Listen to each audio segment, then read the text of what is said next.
Welcome to the Serenity Solutions podcast, number 34. So today we've had the Lionsgate portal on the 8th yesterday, and now there's a full moon tonight, and I just thought I would like to do a podcast and share some, techniques with you about intentions and manifestations. I was thinking throughout the week when I was listening to other podcasts and just reflecting, I want to do my podcast on that this week. I want to do my podcast on that, bad stress versus good stress, confidence, these kinds of things. But I think I'm just going to do a mixed bag tonight because I have 5 or 6 things. No, I don't. I have 9 things in front of me. And just help everybody in the collective that listens to this with those manifestations and intentions, and hopefully some healing happens as well. So I just opened my Let Them Theory book by Mel Robbins. I'm on chapter 6. And it's how to love difficult people. And the first page is talking about how that the let them theory is more difficult to use with your family than it is for co-workers, friends, acquaintances. And I just want to read one blurb here. And it's, your family tends to be a lot more blunt and in your face with their opinions. They are mad that you aren't coming home for the holidays. They constantly question why you're still single. They think you've ruined your life by dropping out of school. They hate your friend group. They disagree with how you're living your life. They make it clear that they don't like who you're dating. They don't want you to quit your job to start that business. They wish you would take better care of yourself and are very vocal about it. So do you guys agree that it's harder to use the let them theory, which is, you probably know about the let them theory, and it's a little more complicated than it seems, but it's also a simple strategy to use, and I find it very helpful to read this book, and I probably should keep reading it because I'm only on chapter 6, but I like the start of this chapter, and I just stopped because I might get emotional because I just saw my family in Ontario, and it does bring up some stuff, and I don't see family very often because I don't have family where I live anymore. So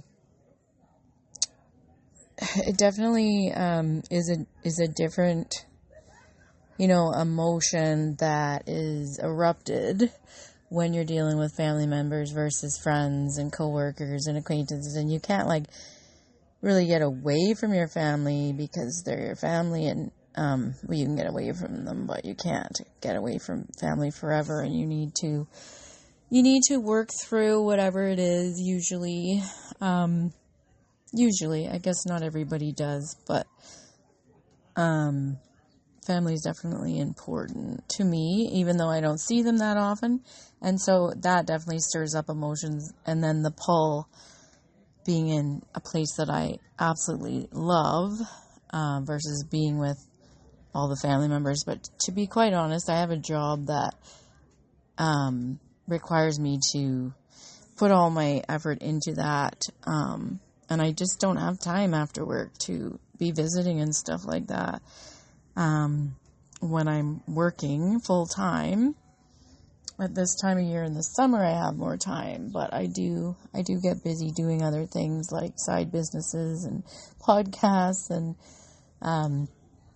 helping people with their mental health, counseling, all the things. But, I still feel that pull, and it hurts the heart, physically and mentally, but, anyways, I'm gonna go through some exercises tonight because I'm sure I'm not the only one that feels that tug, whether you live far away from your family or you're having problems with one of your family members, or you're just missing them, or you've lost one of your family members. But also want to talk about gratitude, because that is one thing that got me through losing my father suddenly. And because he was always so grateful and taught me to be grateful, even, if you're going through the trenches, he would say, what about the kids in Africa? They don't have any food or water. And he would just remind me of that stuff. And it was, seemed annoying at the time, but it was crazy insight that he had, and just like he knew naturally what to do. He didn't need to listen to these podcasts, and he just was an amazing guy. But anyways, I know he's watching over me, and I just want to call in some things and just be grateful for everything that I have right now, and encourage you also to do that. It's always a good idea to think of those things like, oh, I'm so grateful for the view, for the trees, the nature surrounding me, my pets. There's hummingbirds flying all around me right now. And just waking up and saying 3 things you're grateful for is going to make you have a better day in the morning. So, okay, what should I do first? I have a numerology card to pull at the end. Usually I have the stress less cards I'm going to do today, because I feel like the collective is stressed. We not only had this portal that causes crazy emotions, but now we have the full moon. I have a little book of meditation. I have the Zen as F book. I have an intentions and reflections book, so I'm just going to grab from each. I've talked about gratitude. I also have the gratitude journal, so we're just going to do a little mix of things. So I think what I'm going to do right now is a self-compassion exercise. It says it's about 5 minutes, but I don't think I'll be that long. So it's called a self-compassion break. I need to give this to myself. I do work hard. I just have trouble.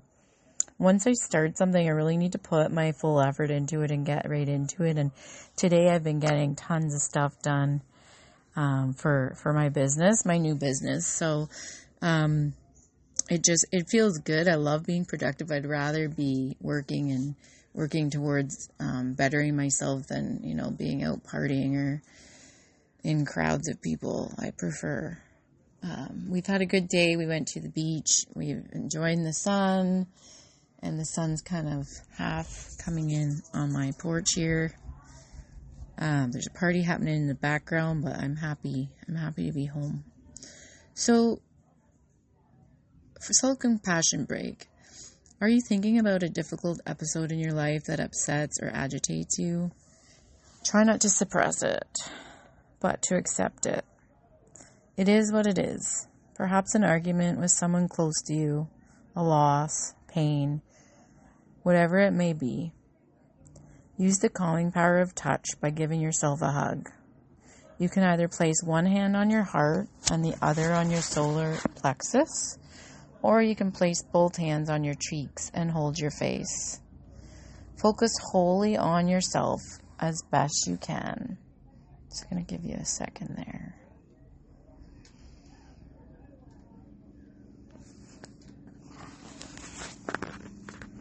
Become aware that you are suffering or afraid in this moment. Say to yourself with your inner voice, "It hurts," or "ouch," or something similar, as your way of expressing the thought that things are not well with you right now, and that you are holding yourself to gain courage and strength.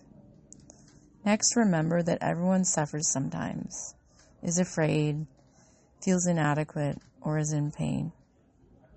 Tell yourself, "I am not alone," or "I am not the only one to have problems."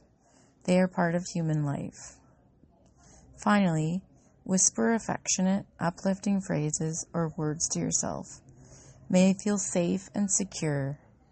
May I feel brave and strong.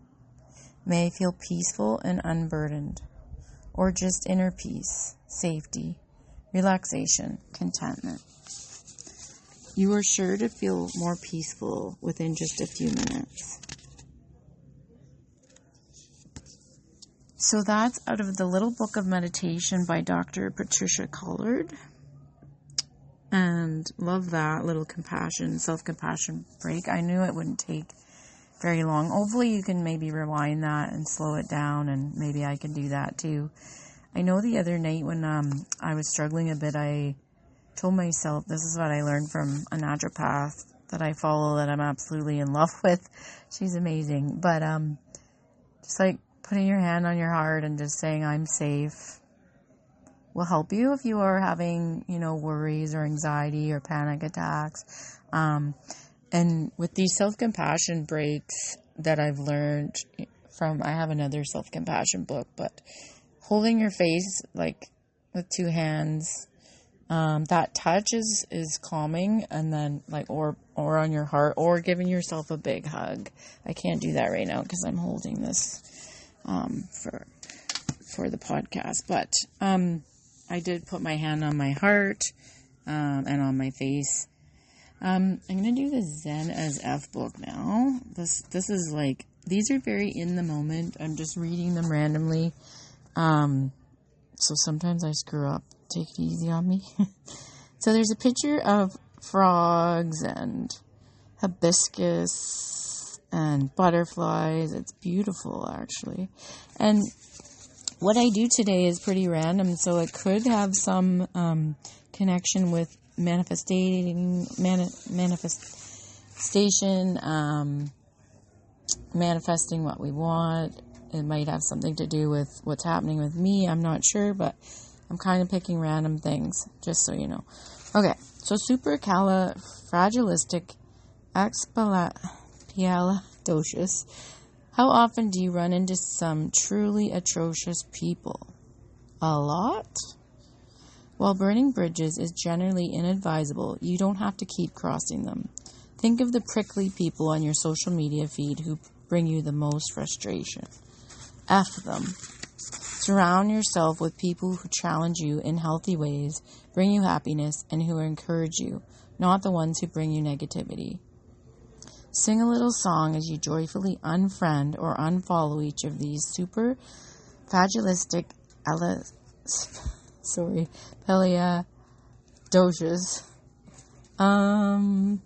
Diddle. So that is all for this first part. This is the Zen as F book by Monica Sweeney. It's a journal for practicing the mindful art of not giving a shit.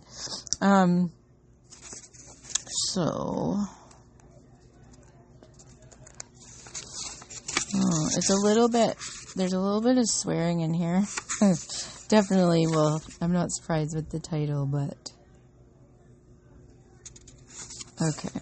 I feel like I'm just trying to see what I'm guided to read here.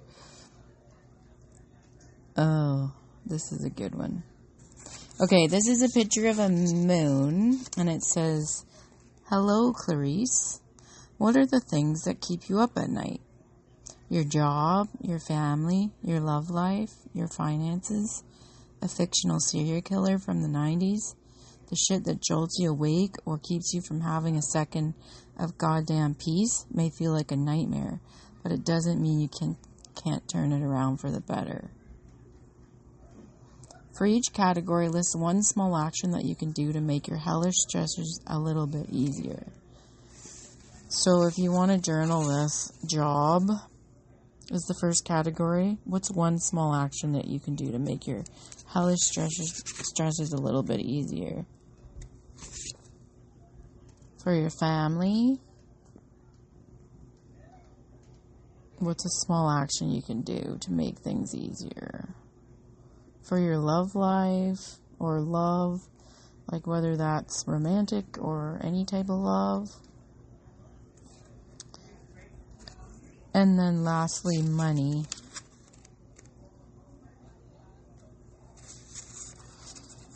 And that's it for that one. And I chose that one because it has a moon in it, but also because I haven't been sleeping well. All right. So we've talked about gratitude. I'm going to do the intentions and reflections book now, and then I'll do the stress less cards and the numerology pull, and then we'll finish up. So we know that manifesting is good to do in quiet, in calmness, when you're by yourself, and that you're grateful for the things that you already have and you're calling more in. That's a good idea. So it might be good to spend some time on your own tonight somewhere and say those things you're grateful for and call in what you want. Okay, so this is an intention and reflections book, a guided journal for positivity and fresh perspectives. I love the sun that's shining in on me here. I'm outside. My cat just caught something. Oh god. Don't catch bees. You'll get a big sting on your nose, you goof. Oh. Okay. She's a really good hunter, that one. Okay. The flower that blooms in adversity is the rarest and most beautiful of all, by Walt Disney. Isn't that a sweet quote to start here? So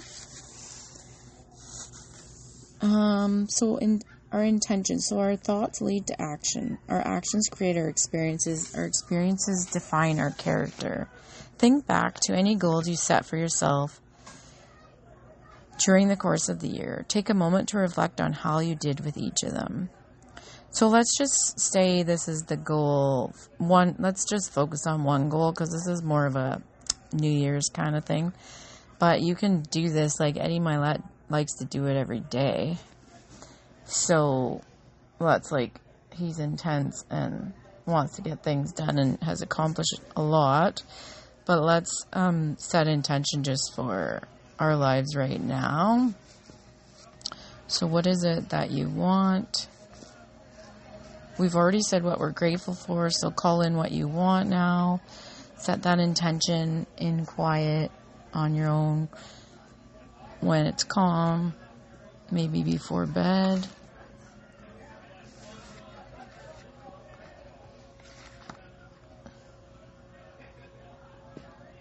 And what helps you, push you forward with that? What acknowledgements can you give yourself so far with that?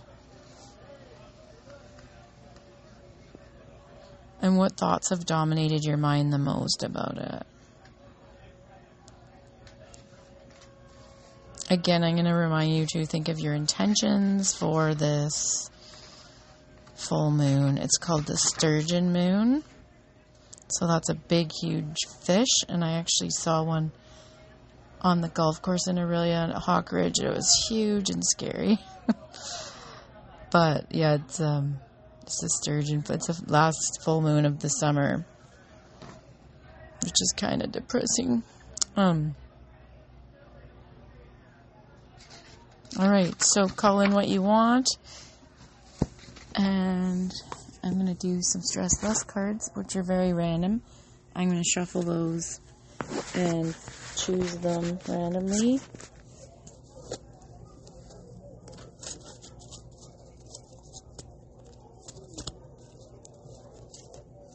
Try a healthy new recipe is the first one. I'm going to do 3.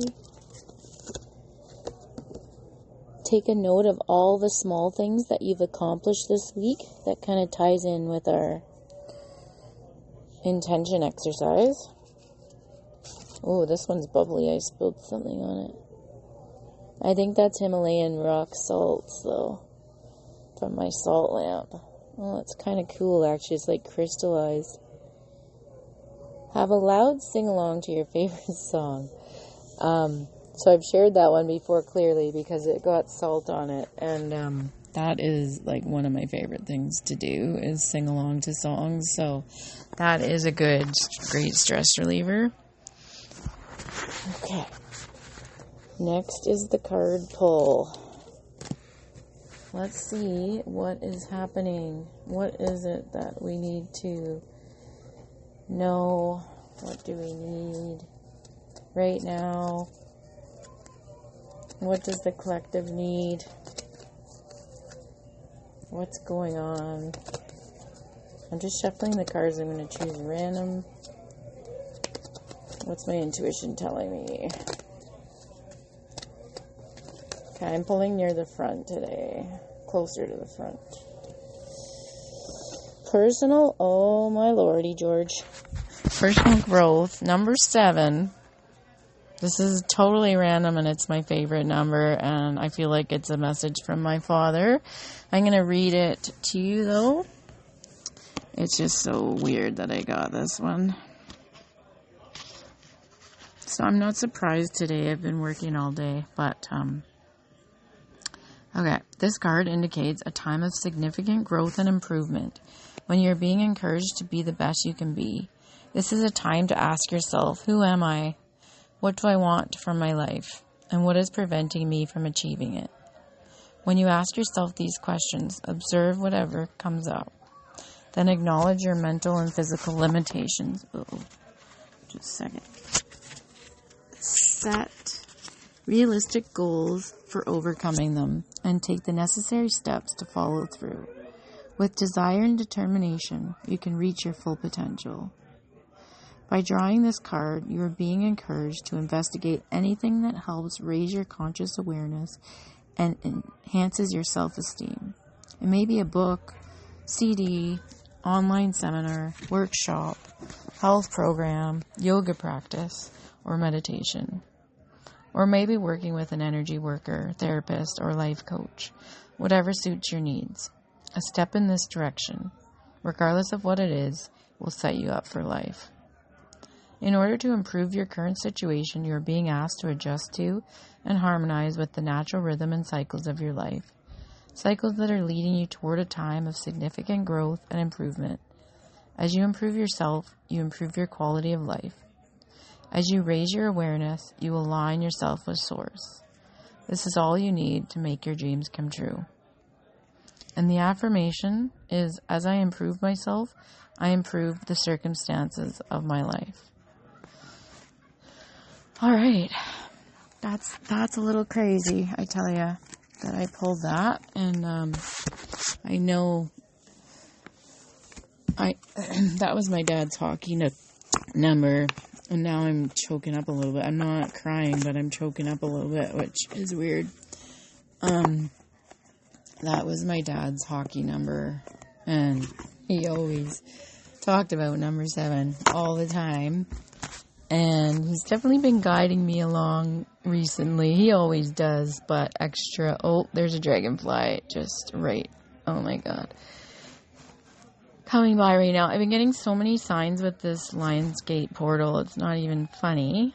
Angel numbers every time I look at my phone, which closes a lot because it has that shut off screen and it has the privacy thing on it. So I often get interrupted or, have to put my password in again. And every time it's been an angel number because of this portal. And it's been intense because I pick up a lot of people's emotions and then I have my own to deal with. And I try and help people all the time. And sometimes it is hard when you're dealing with your own stuff to help others, but I do it anyways.